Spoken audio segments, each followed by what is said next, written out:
All right, we're broadcasting, and hopefully you are tuning in, and you're going to start coming in. And I see that we are, jumping on, and there we go. And I'm excited to tell you that today happens to be Wednesday, September 15th. And we are just a few days away from my birthday, which is September 23rd. Don't forget that. I take all kinds of happy birthday gifts online or via smoking signals or any way you want to send me something. So I'm excited about today because Digital 360 Summit 2021 is over, and I have finally had some rest and sleep time. But before we get rolling with a beautiful day in Texas, 84 degrees, I'm going to ask John Butler to get us in the mood with some nice song. John, what do you have for us today? A little Bach today.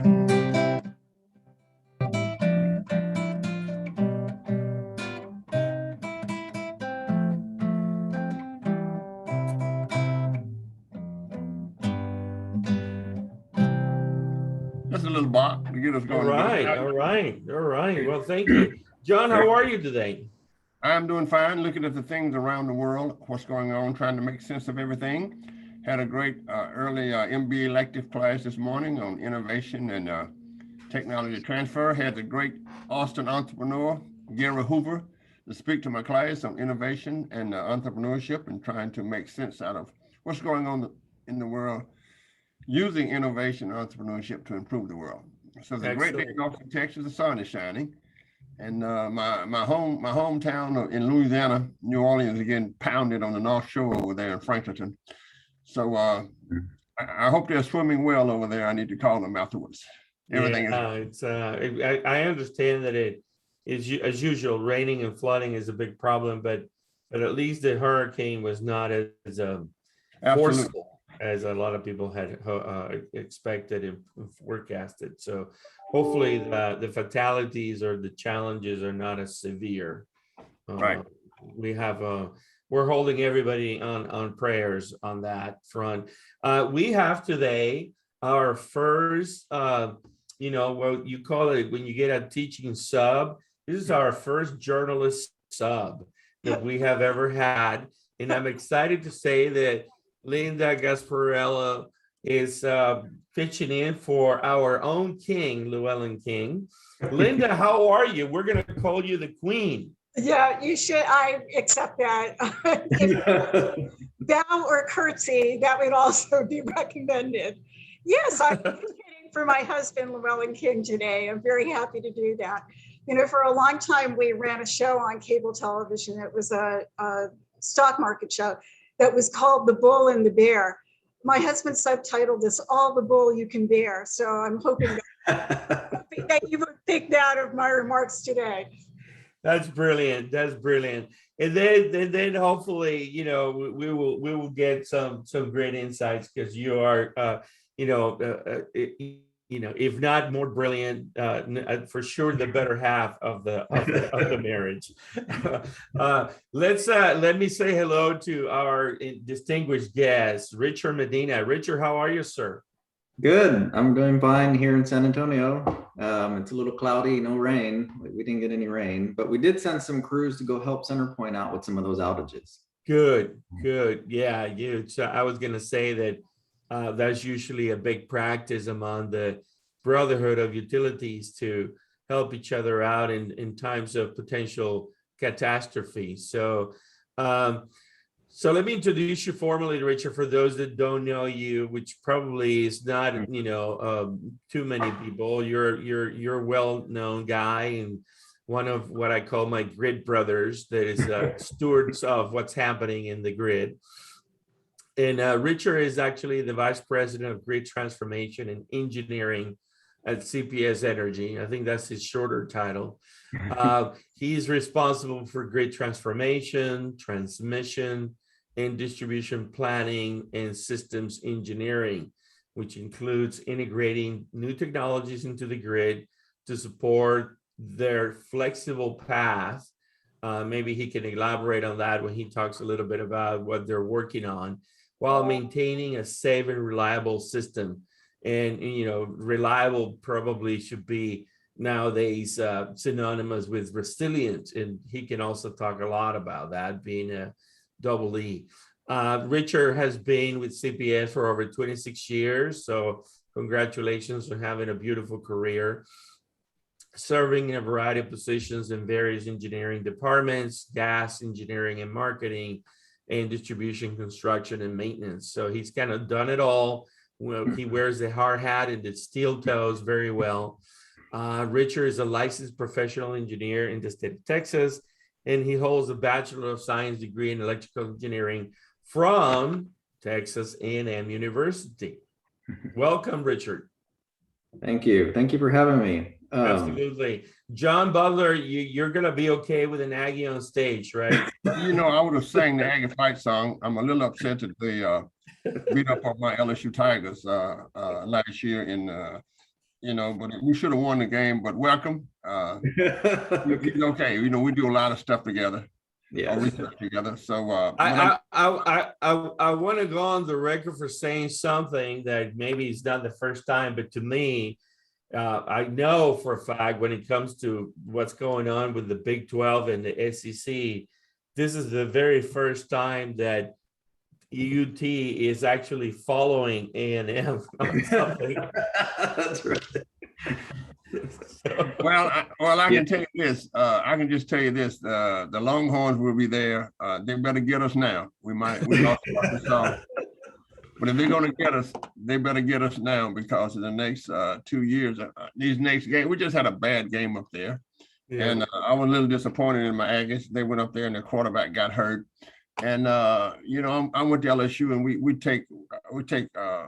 we don't like losing the northern teams. Anybody north of the Mason-Dixon line, we take it to the front. And I'm glad that the Aggies finally pulled it out on the last play. But I was praying for them, but I didn't want them to act like Aggies. But they act like Longhorns, and they won the game. There you go. Okay. There you go.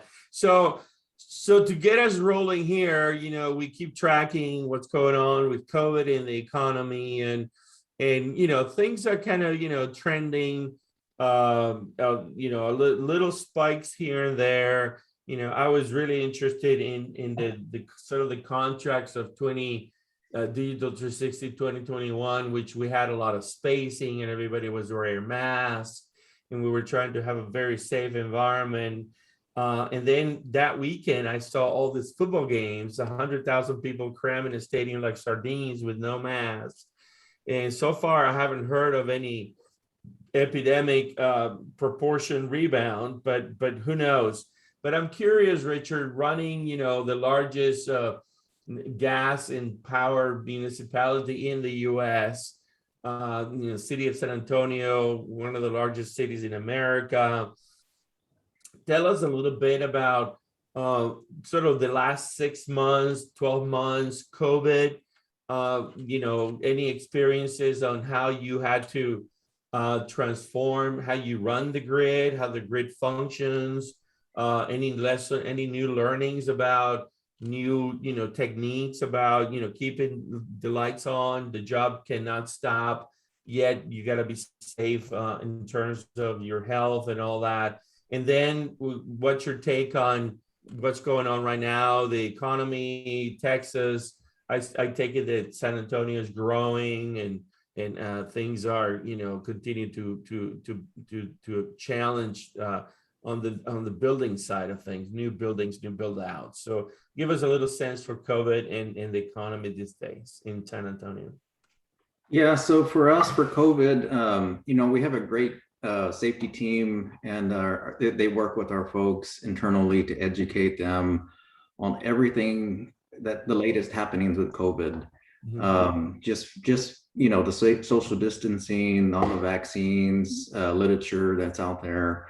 We also track and do some tracking on just in the community, how widespread COVID's hitting. We look at hospitalizations. We have a lot of different metrics that we track just to kind of keep our pulse of what's happening. And then, of course, we all have plans in place just in case there's outbreaks internally to make sure our critical functions can continue to run and operate, because, everybody needs electricity and it's a 24/7 business.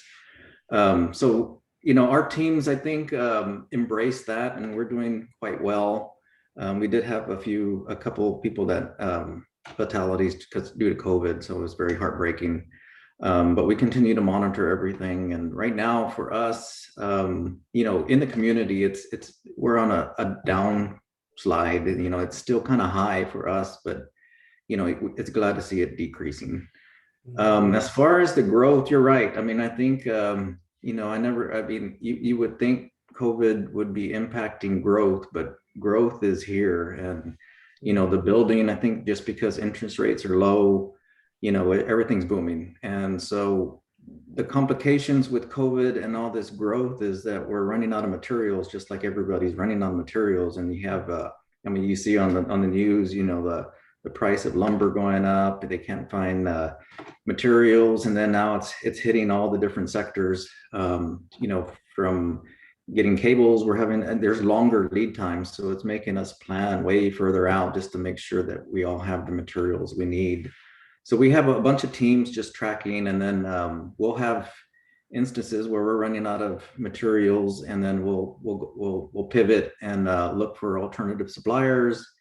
And every once in a while, try different types of materials that, our crews typically don't prefer, but, we got to keep the lights on and make sure that we have serving our community. So there's a lot there.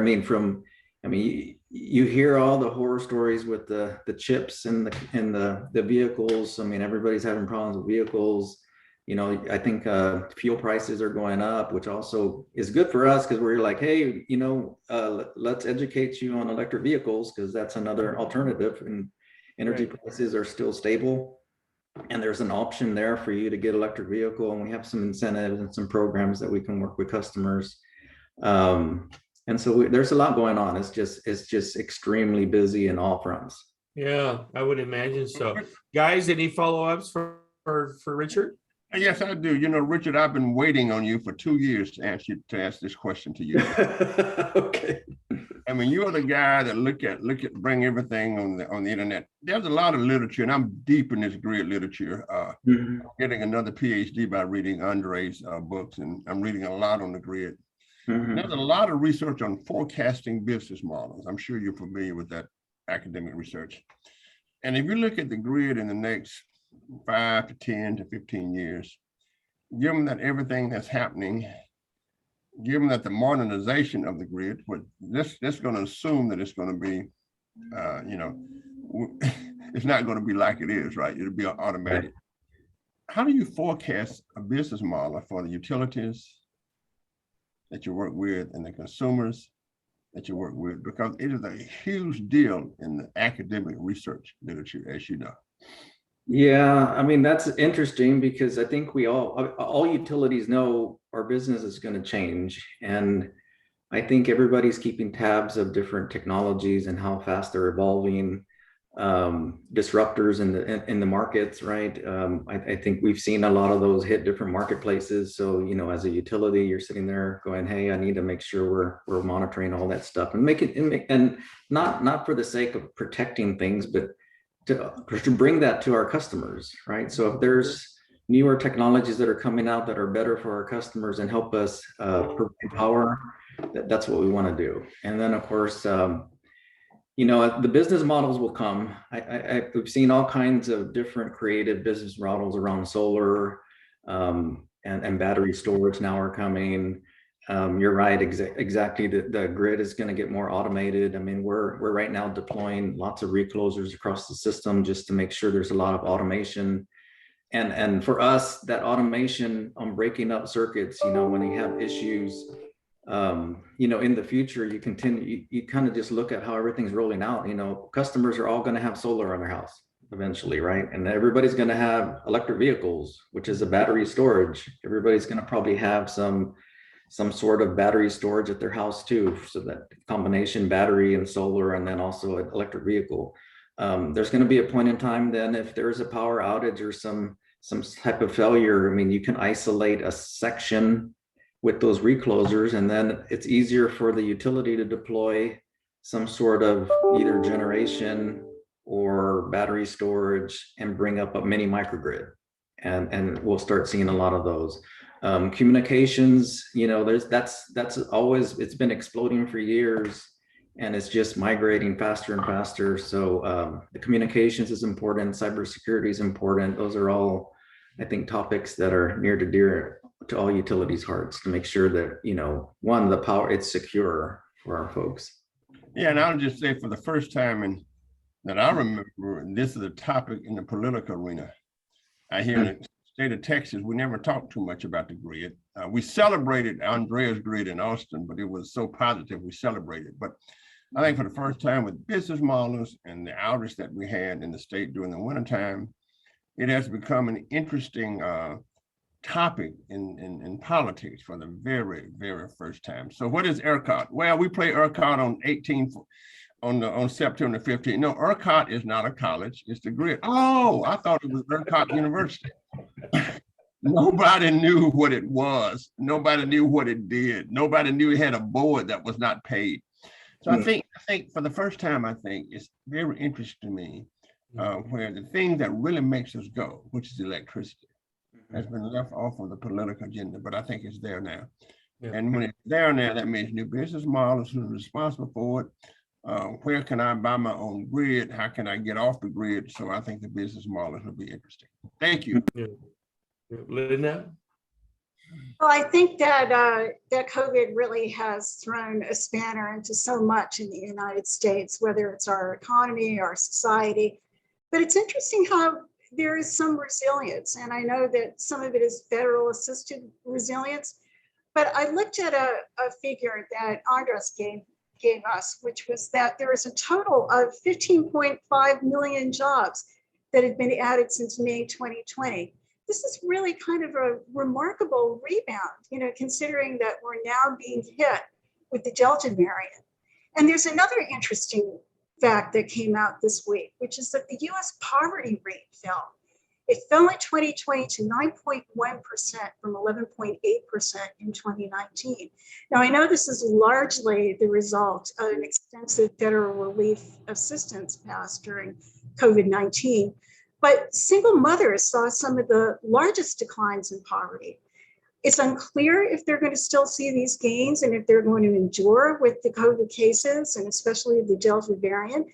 But what happens next to family issues and poverty? And states like Texas deal with this.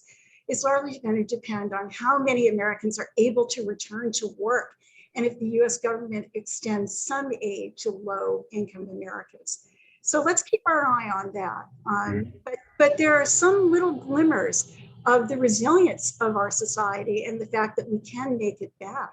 Yeah, I do like the fact that we talked a lot about COVID has accelerated the digitalization of our lives and primarily in the industrial sector, with which utilities, power, gas is a big part of. And I'm glad to hear from Richard that the forecast and what's happening is that they're busier than ever, and the folks keep moving to Texas. And as John Butler says all the time, they're moving here, but they're not bringing their water or their electricity with them. So Richard, San Antonio is a beautiful city. It's a marquee city. I'm highly connected to it for many reasons. Personally and emotionally and professionally.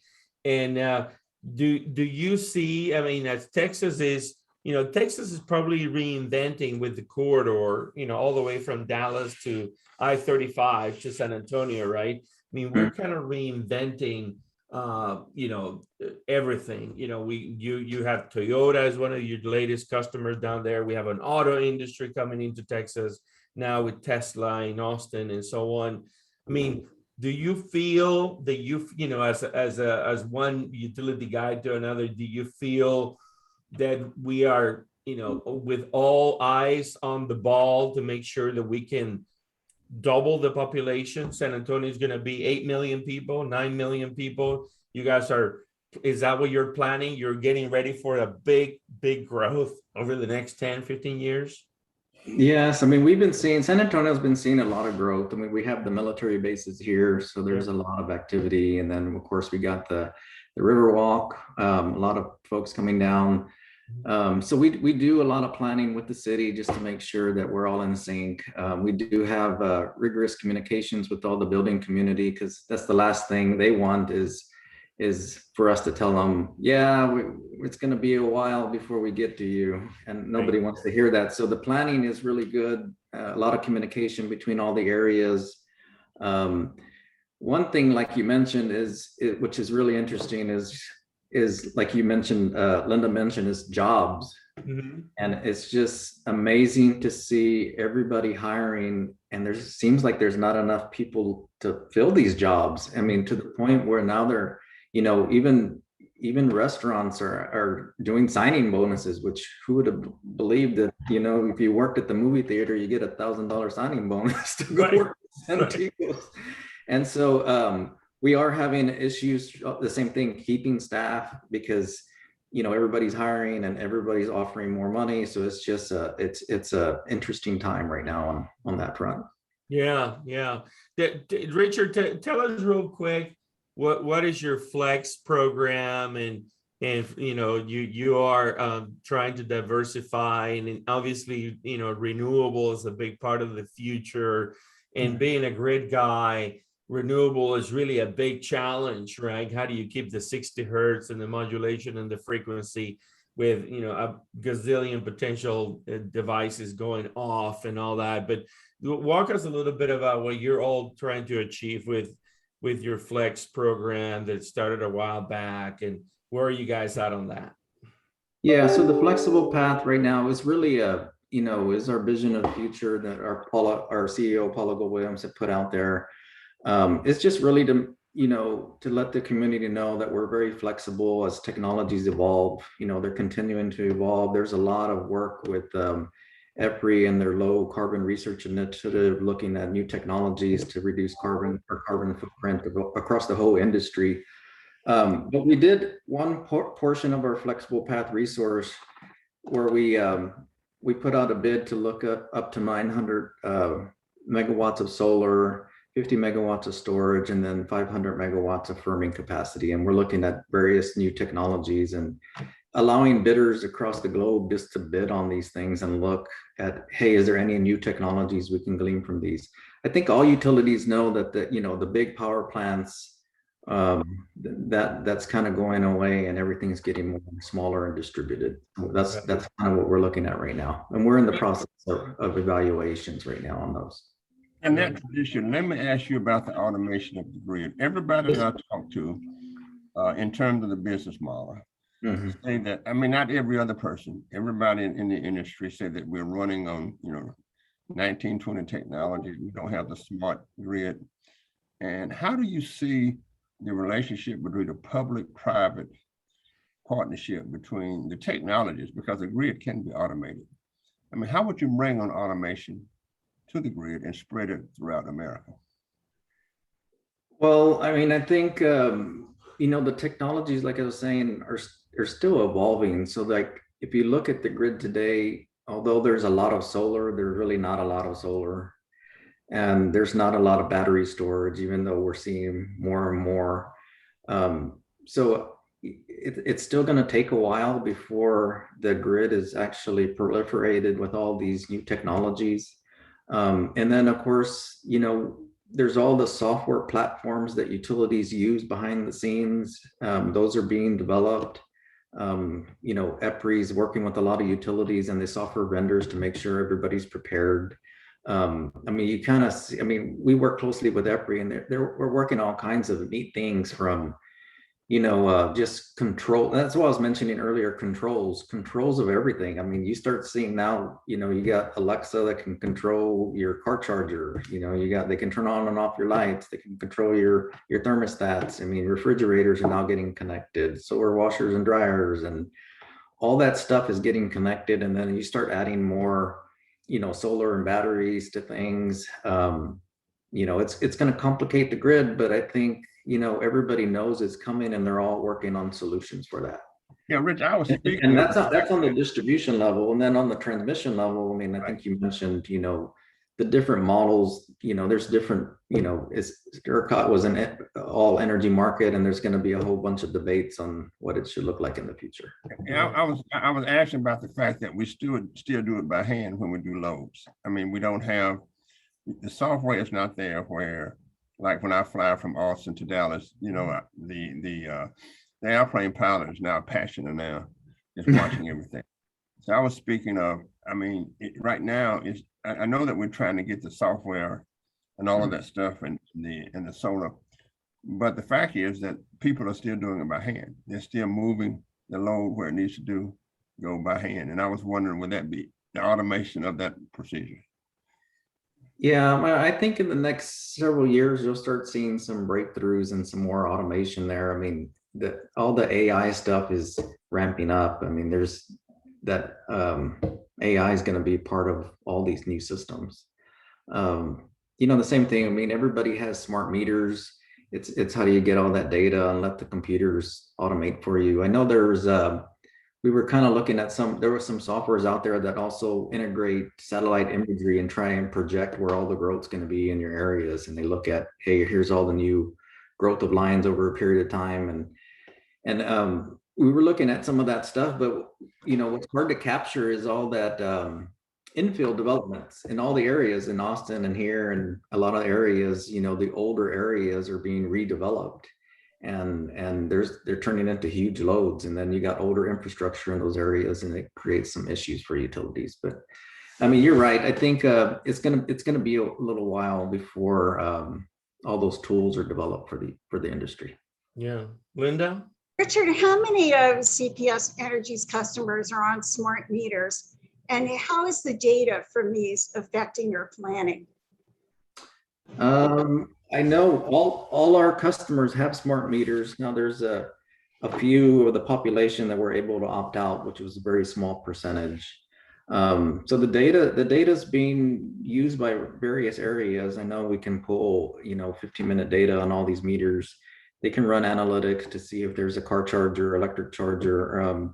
Right now, we're trying to see how we can, aggregate some meter locations on the grid and kind of look at, is there, some of it's not as fast as we would like it in the future, because, everybody wants real-time stuff, but you can't get real-time information from all these meters. So there's going to be a lot of new edge devices out there that will pull this information and make decisions. I mean, imagine just putting some sort of electronic device on a transformer in a residential area, and it could make decisions there on controlling loads in 4 houses versus running out there and changing out transformers and wiring. Because I think we've all learned that demand response is huge in conservation, and as we add more renewables, they're going to happen at different times, and you need the load control to help you, and that's going to be key in the future. Yeah. Richard, help us understand a couple things that are really interesting. Ford Motor Company announced roughly 2.5 months ago, this new vehicle called the F-150 Lightning, the #1 selling vehicle in America. They sell roughly under 1 million units a year. And now starting in 2022 there's going to be an electric version of it that, according to the specs and I saw in the announcement, you can run your house from it for 4 days if there is no power. Just help the audience understand real quick, what would it mean for a cul-de-sac of 6 houses that are sharing a transformer if they all had an F1 Lightning and they all wanted to charge the battery at the same time? What is the change that the utility needs to deal with? Yeah, so you're right. So what will happen is it's like anything. If everybody turns on their AC all at the same time, and we all have issues. So really, for us, I think some of our programs today are doing the managed charging for vehicles, and we have pilots right now to understand and learn from that, and that way it can help us prepare for the bigger proliferation of all these vehicles. So Right. today it's still like I said, it's still kind of low. But you fast forward in the future and everybody has electric vehicles, you're right. They all come home and 5 o'clock and we plug them in, and yeah, that's not good for utility, but it's also not good for our customers because it's going to drive up cost and nobody wants that. Right. So the technologies are there, the same thing. It's kind of like, demand response with your car chargers, and they're all programmable right now where you can program your car charger to charge at various times. And we're going to look at pricing signals to send and people, and you can charge a bit more at night. What was interesting to see is like the city of San Antonio at the airport, which I love. And I used to just joke around going, well, you don't have to upgrade your panel if you turn off your AC and charge your car in between, So the airport kind of they were like, well, we're adding some chargers because we're electrifying some vehicles out there at the airport. And instead of replacing all the wiring, they just put a switch. Well, and when this hanger is off, you can charge your cars, and when the hanger is on, you can't charge your vehicles. And so then it makes a lot of sense. It's more efficient. We're not having to change out transformers for the sake of changing out transformers and driving up cost. Right. We're always looking at those programs, and even electric vehicles, it's still early market, and that whole market's maturing. And one was working with EPRI was an interesting one, and it's kind of like, do I need to buy a smart charger? My car's already smart, so all I need is an app, right? Just to tell the car where I'm at. And eventually I see in the future, all the auto manufacturers allowing some sort of platform to control the charging, so that when there's a demand response event, you can throttle down some of the charging. Right. Absolutely. That's great, because a lot of people are not that they don't understand, but they think that somehow an Armageddon type of day is coming. And I keep telling them that that while the grid is not 100% intelligent from the substation to the meter, it is getting better, but it's truly intelligent from the substation to the generation utility scale, and that we do have mechanisms, and so it's good to hear that you are reinforcing the fact that it's being studied, it's being worked on, and we should be able to have the solutions at the right time to deal with it. And today is not a problem. Yeah. Johnny, anything to follow up on that? No, I think so. I think the most important thing for these business models, I like the business models because I think it is technology that changes business models.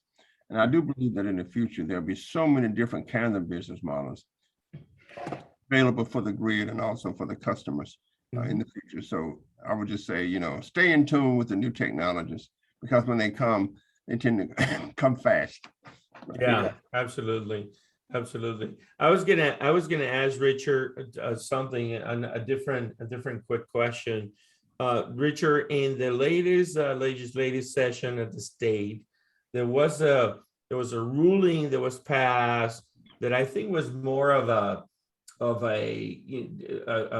either an executive order of sorts, or not really anything related to a new mandate on the grid, but it was the following, and I forget. I need to go look it up. My bad that I don't have the details. But it was basically Texas sending waves nationwide that we're open for cryptocurrency mining operations. Yeah. We want miners to move to Texas. Oh, wow. So what are you being a grid operator, right? And all of a sudden, cryptocurrency miners are going to show up everywhere. How do you see that opportunity? Yeah, I mean, like any of these big industries, I mean, speed to market so important, right? And we've had some cryptocurrencies reach out to us and ask, hey, I have a gigawatt load and I need it up and running in 12 months. And we're like, what? A gigawatt load? And it just becomes very difficult to handle some of those. So I think that they'll find a place.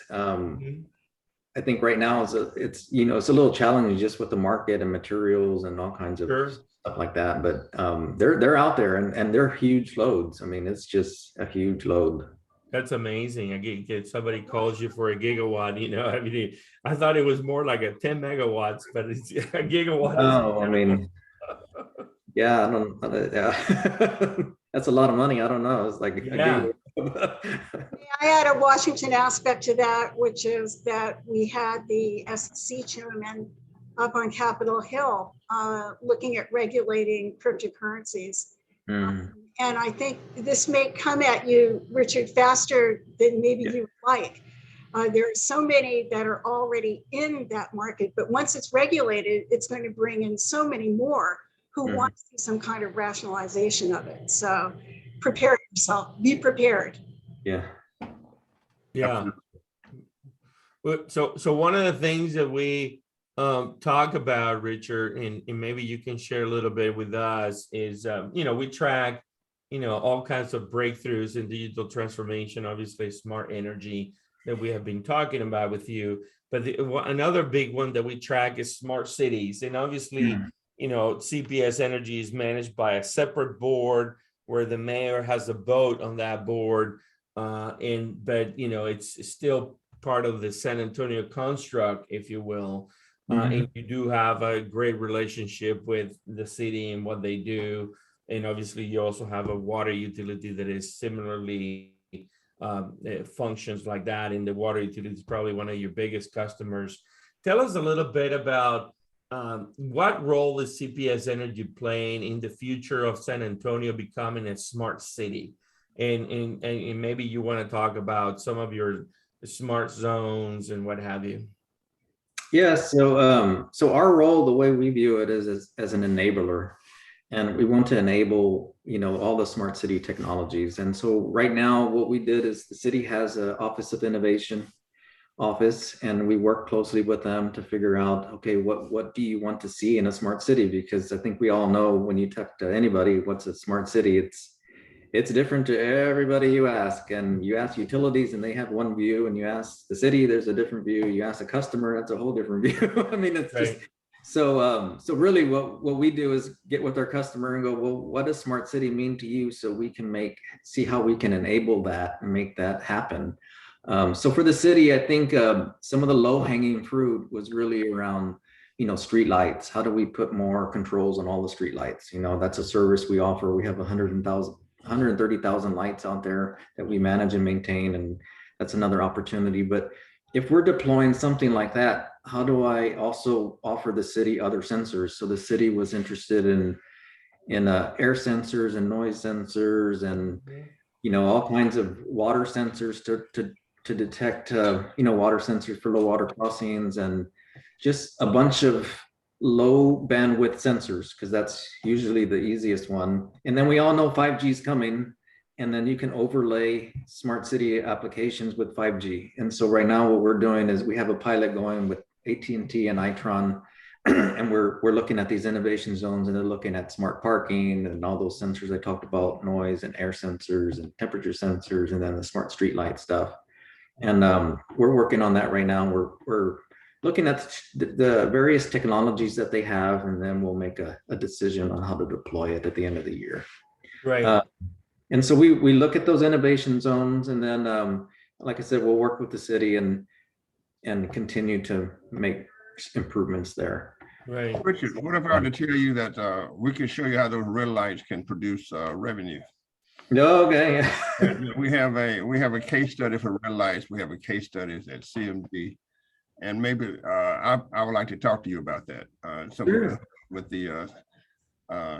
With the mayor of San Antonio. Not only would the city be smart, but there's a business case studies for all of the sensors, whether it's in buildings, whether it's in sidewalks, whether it's red lights, and etc.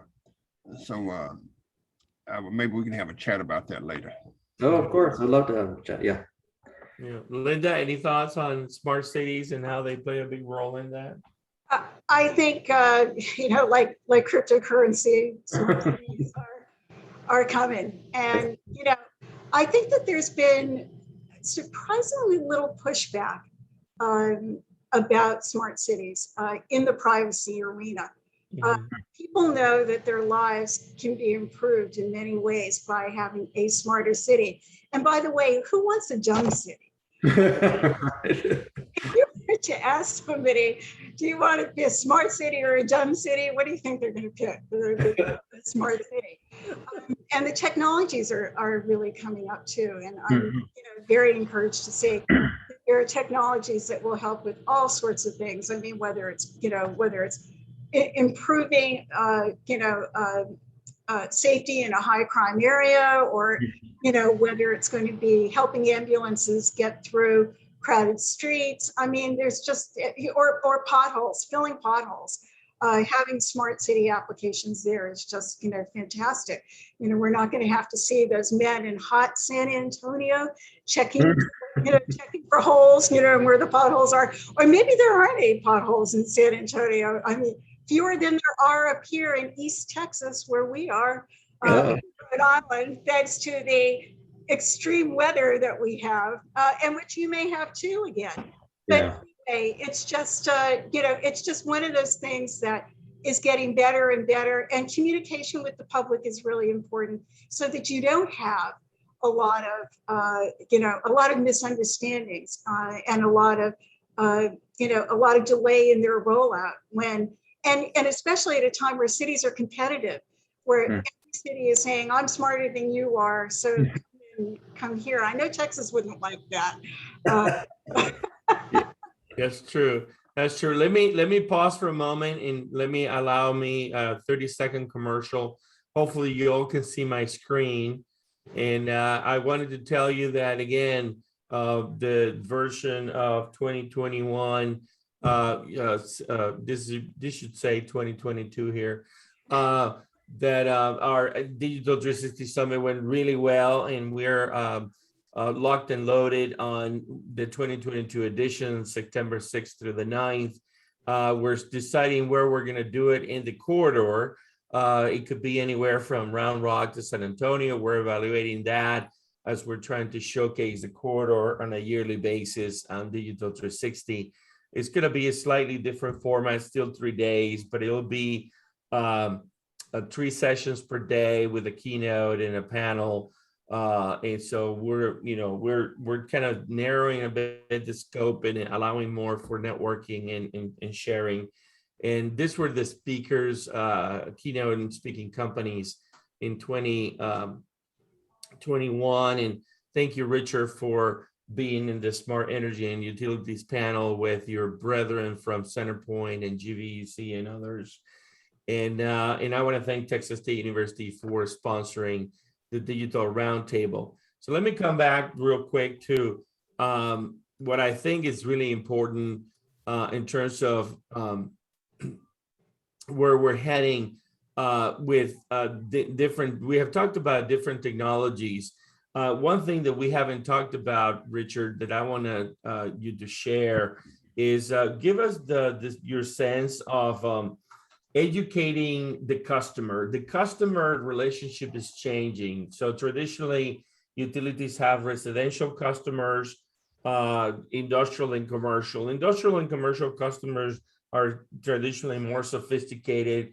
Many of them perhaps have their own, share infrastructure. You have built, a substation for them. Maybe you're doing some kind of community solar of sorts or some kind of distributed generation that you share. And then the residential bucket is also changing, right? With solar panels, the notion of being a prosumer versus a consumer. How much effort or how much time do you think you all spending now, or how important is it that you have an outreach, that you're talking to the customer on different types, that you're getting feedback from this smart innovation zones? Tell us a little bit about that, and what is that? How do you leverage that in terms of your own planning and engineering versus like 5-10 years ago? How has it changed? Well, we have a great product and service team. And so they kind of look at all that, and they develop products and services for different groups. There's groups of customers that are going to allow you to control devices. There's groups of customers that are going to say, hey, don't touch nothing on mine.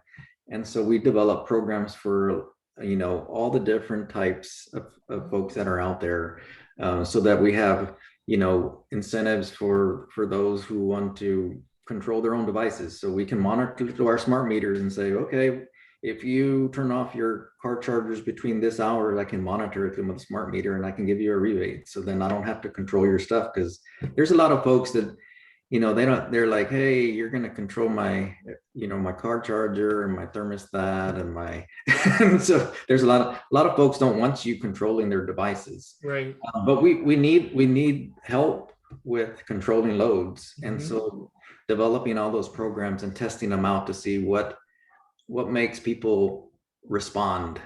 Right. So we're always trying different things just to study folks and what works, and even communications. Some people want apps, some people don't want apps, some people want, I want to call somebody and talk to a person. I don't want to talk to a robot. I want to talk to, so it's interesting because there's so many different types of folks out there, and then the generations all have different needs. Is like, the young guys don't even watch the news anymore, so you're going to have to chat with them different as they grow older, which is going to be a different challenge. So Right. By the way, Richard, young people can be bribed with food. That's so true. Yeah. Something will convince them that it's a good idea. I know, right? Yeah, we just put a little sign on the DoorDash guy and they'll read it. John, any follow up on that? John, you're muted. I think one of the most important things that you talked about was how do you communicate with people. And let me just tell you this, I think as a professor, I think that maybe textbooks are gone. I think everything is real time. I used to order textbook at the UT co-op, and now in class, I can just put it up online. I can pull up my cases online, and I can pull up live cases online. So I think, as you know, the importance of business models, I always go back to business models. It's the communication. And we might have to communicate with people in different ways. So I think the communication aspect is we need to really dig deep into that aspect. Right now, as you know better than me, I know the physicists are writing all the stuff more marketing. Marketing is not what it used to be. Perhaps you don't even need to talk to people, right? Communicate with them. When I had problems with my DirecTV, I spoke completely to a computer. So it's pretty interesting. And I would say that it makes me feel confident that knowing Richard and the work that they do at CPS, one of the largest utilities in one of the largest cities in America, that the future looks bright, and lots of innovation and testing going on. Clearly, the one thing for sure, and Richard can correct me if I'm wrong, electrical engineers don't like to make mistakes. So when they deploy something, they do it really well. So they take their time sometimes to do it well. So I do have a follow-up question. This bothers me in my writing and everywhere. If you look at enterprises in the largest sector, there's a lot of combining of technologies. And this industry has not gone through that. There's a lot of combining of different ideas. So technologies are combining. A certain company can become a bank. An insurance company can become a financial services company. People who sell automobiles can also finance the cars. Do you see any technologies that are being utilized outside of your industry that you can converge with to create new dynamic services and business models that's outside of the industry? This literature is very, very compact and very, very inclusive in terms of it's just talking about the electric industry. Other industries talk about how it's combining. I mean, how a restaurant not only becomes a restaurant, it becomes a lab to do other things. Uber gets data. It's not just taking you from place to place. It's also gathering data on you. It has combined with all of the geography to take me where I want to take. Do you see any technologies? So maybe the question is, Richard, do you all still think you're a utility or you're an energy company because you do gas, or are you becoming a technology company? Yeah, that's good. I mean, I think it's gonna, in the future, it's gonna be a little both. I mean, right now, like you mentioned, I mean, we have gas, we have electric, we have power plants, we're a vertically integrated utility. In the future, it's changing. You know, we might not be selling 100% gas. It could be renewable natural gas, it could be hydrogen mixes, it could be those hydrogen mixes going to many generators in the community. You can, you know, maybe you won't even have a transformer in the back. Maybe you'll have a fuel cell at your house. And then we're pumping the fuel through the, you know, as an energy provider. Right. There's all different kinds of things, but I think like John mentioned, you know, the other interesting fact is all the data around energy usage, you know, that can also open up doors for us to be you know, that the utility that helps customers with their energy needs. I mean, go above and beyond just, hey, tell me you're delivering the power to your doorstep there. Absolutely. Yeah, go ahead, Glenda. Sure. I wanted to ask you about microgrids. They're on every utility's lips, and CPS Energy is doing some pioneering work in microgrids. How is that coming along?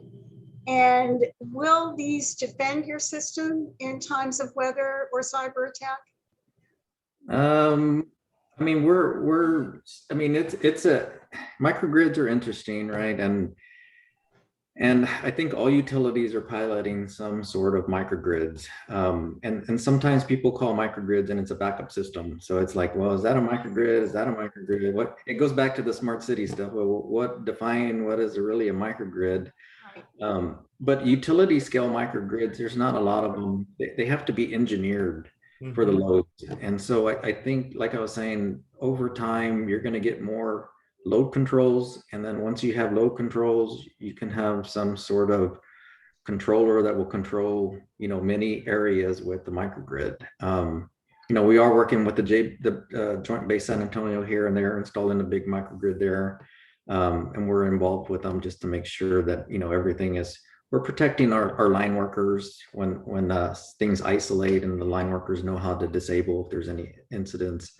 But yeah, I mean, microgrids are here. I mean, they're here to stay. I mean, I think working with the city, and I know the city's looking at resiliency hubs, you know, so that we can make sure if there's a catastrophe, hey, there's power available over here, so you can get water, you can get medicines, you can get shelter, you can do different things. And that's where I think we're going to focus our efforts on microgrids and helping the city and the community. And then, of course, we also have customers that are going to want, you know, parks with more higher reliability and resiliency. So we'll look at those areas too. How about the airport, for instance? I mean, if you had an extreme weather event come through, wouldn't you want to isolate those bigger industrial users so you could restore power to residential customers and then have them use their own microgrid-based power in these terrible events, one of which happened last winter to San Antonio?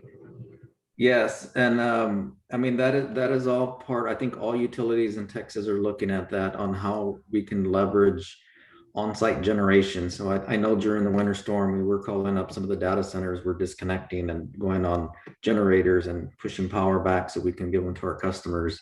We're going to continue to look for those opportunities and make sure that, you know, our customers are you know, getting resilient service, but that we have enough in these extreme events. So there's still a lot of work to be done in that space. Yeah, And that's what happened in New Orleans. I mean, the airport was out, and they brought in 18-wheelers, generators to run the airport. Right. So you know, as I look at the time, we kind of need to wind things down. But Richard, when you think about the next 6 months in front of you, if you can share, what are the top 3 things that are keeping you up at night that you're working on? Maybe because you're super excited about, other than forecasting and planning. Well, there's so many exciting things that we're working on. I mean, one interesting one is working with the military base here. They have a electromagnetic defense initiative going on, and so they're looking at EMPs and how EMPs affect the grid. And it's a scary thing when they start talking about that stuff. It's like, oh wow, that's. I hope that never happens. But we're working actually with EPRI and the national labs on hardening a complete circuit from a power plant through transmission, through substations to a distribution load. And so Wow. that one's really, really interesting. It's Fascinating.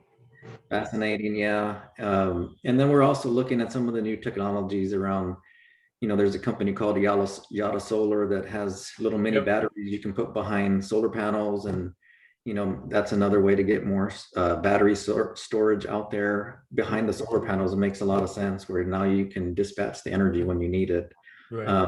We have a lot of activity around large batteries going in on ERCOT's grid. So within our own territory, there's almost a gigawatt of battery storage going on the transmission system just in around the San Antonio area. That's going to come online within the next 1.5 to 2 years.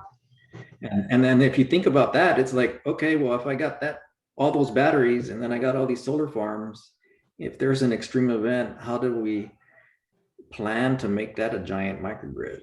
That's right. right. Those are huge resources. It's just letting the pieces of the puzzle start falling into place. And then like John keeps saying, it's like, hey, well, if I go to that guy, he has all the batteries, and I go to the solar guy, and then we have transmission, we have these, I can put some switches and we can come up with a business model to make a big microgrid. Yep. And Absolutely. that's all coming. So That's awesome. That's awesome. Really. Richard, thank you for being with us. And I don't know if you guys have any parting thoughts or comments or final questions for Richard, but I'm always excited to talk to Richard and what's going on at CPS Energy. Yes, Richard, this business, this enterprise sits at the very, very center of success in America.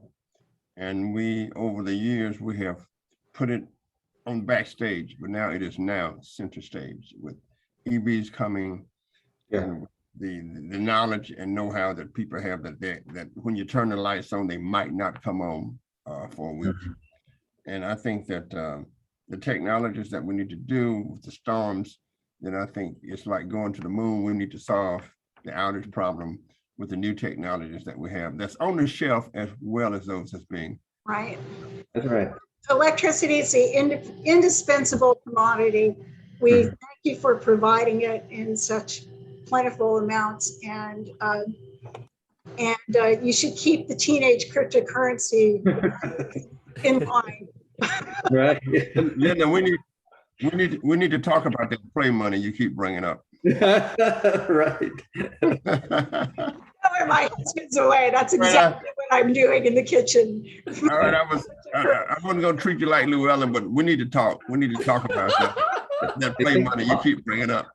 Andres is going to pay you in cryptocurrency. Exactly. No cryptocurrency and no Confederate money in Texas. That's right. Well, I once again, Richard, delighted to have you. Thank you for being here today. Oh, thank you. I hope you enjoy your time with us, and we look forward to having you again. And thank you all very much. Enjoyed it. You betcha. Okay. Absolutely. John, would you like to take us away with some more music? I will. The Aggie fight song. The honeybee, baby, been stuck on me. Sweeter than a honeybee, yeah. My queen bee, she rocks me to my soul, yeah. She rocks me to my soul, yeah.